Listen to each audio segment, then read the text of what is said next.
Got a load of wine picked up in wine country there in Washington State, in barrels, just like you'd think. Got a video to show you that. Almost crashed into a construction crew in Montana. Still hunting for some more loads and more on this episode of The Clutch Trucker Channel. Clutch Trucker, filmed before a live and fuzzy studio audience. Yep, that's Rusty, the world famous meatball dog. Hey YouTube, Clutch Trucker here. Thanks for tuning in to another edition of the Clutch Trucker Channel. All right, here I am north of Pasco, Washington. I'm picking up at a vineyard. Big totes of wine, apparently, going to Dubuque, Iowa.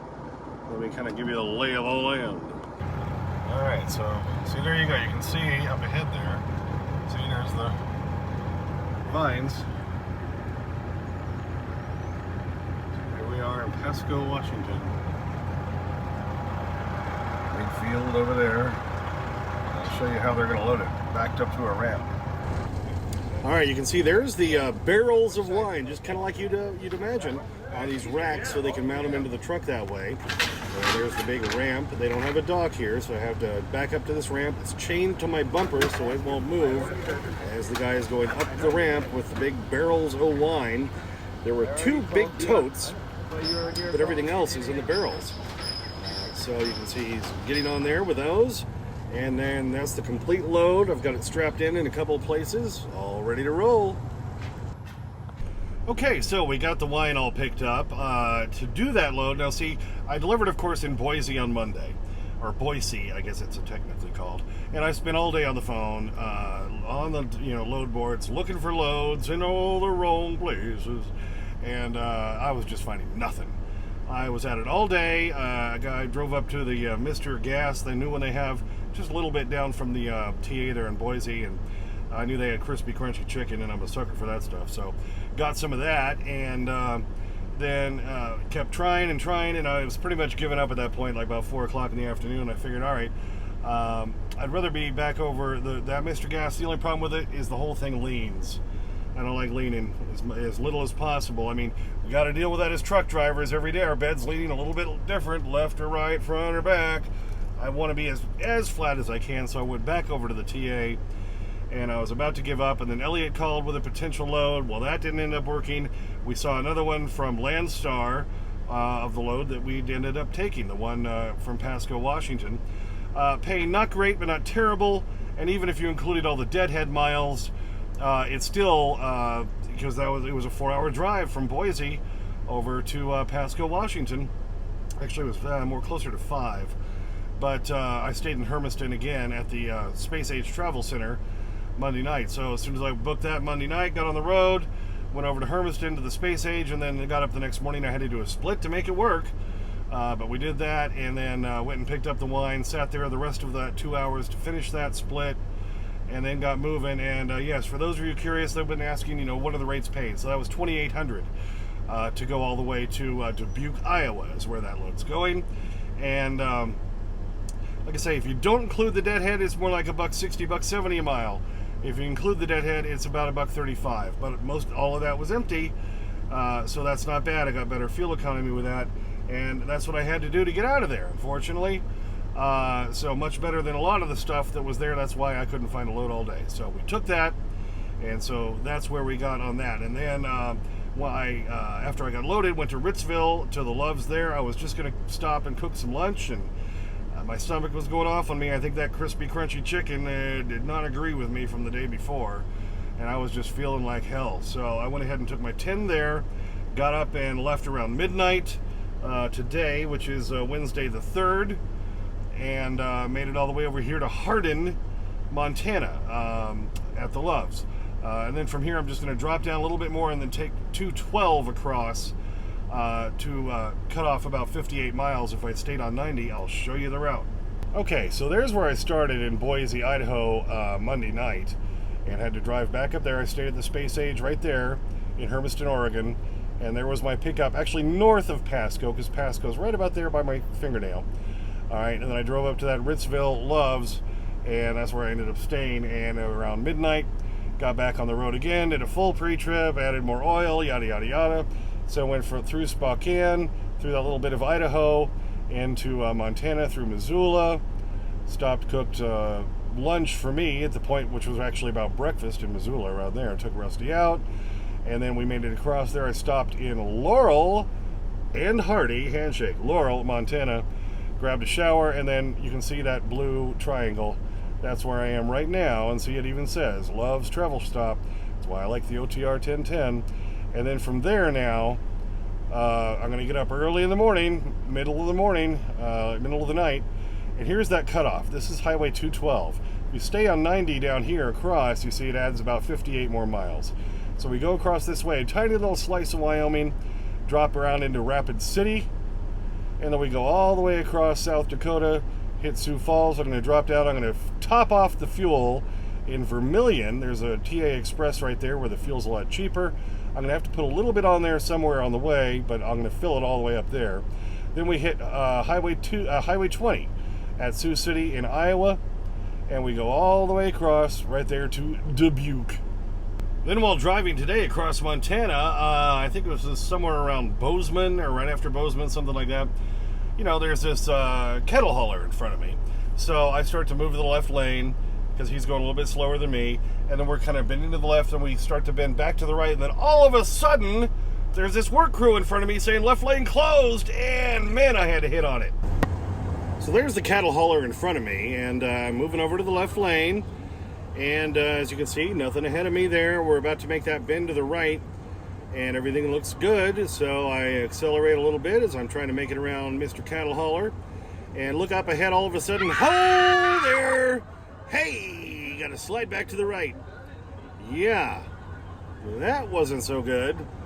Hard to tell in the video, but yeah, I really had to lay onto it. Wow, thank God I have everything strapped in so well, and slip back behind that cattle hauler. So, like I say, here we are parked at the Loves in Hardin, Montana, and there's a Flying J, a very, very old one. It's kind of run down. It's just got a dirt lot with tons of craters in it. You could lose a moon buggy in, and decided not to park there. That's usually where I park.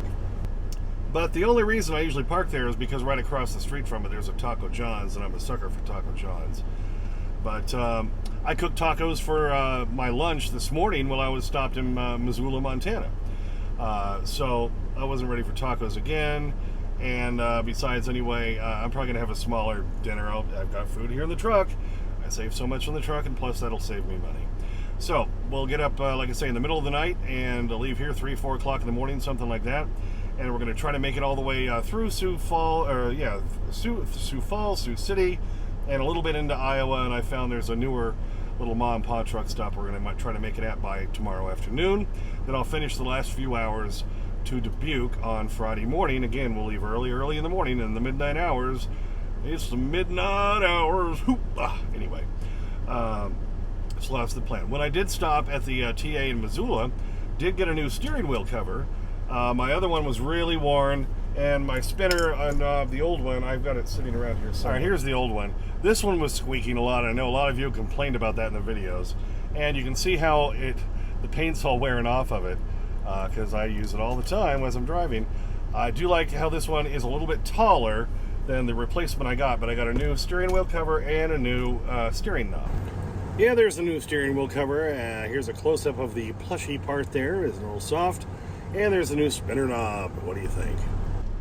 Had to pull a half-hour break there anyway, so I cooked on my tacos, took Rusty out, gave him breakfast, and I put on my new steering wheel cover and steering knob. So there you go. Yeah, when I stopped there at Laurel, Montana, just about an hour before I got here, I did use one of my shower credits. Oh, by the way, I paid for the steering wheel cover and spinner knob on points for the TA Petro program. So I don't have extra cash right now since we're still a new MC. But anyway, got my free shower, and that was a beautiful thing. Feel all refreshed. I know I feel really good after that. It's like, I think I told this story before, but it's been a long time ago.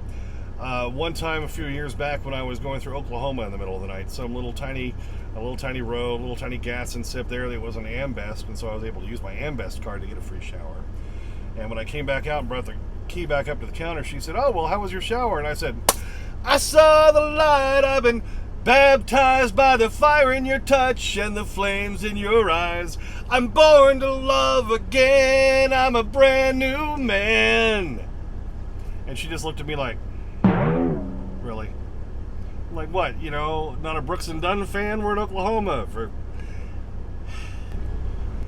All right, so this one delivers Friday morning. I'm looking for other loads to get me.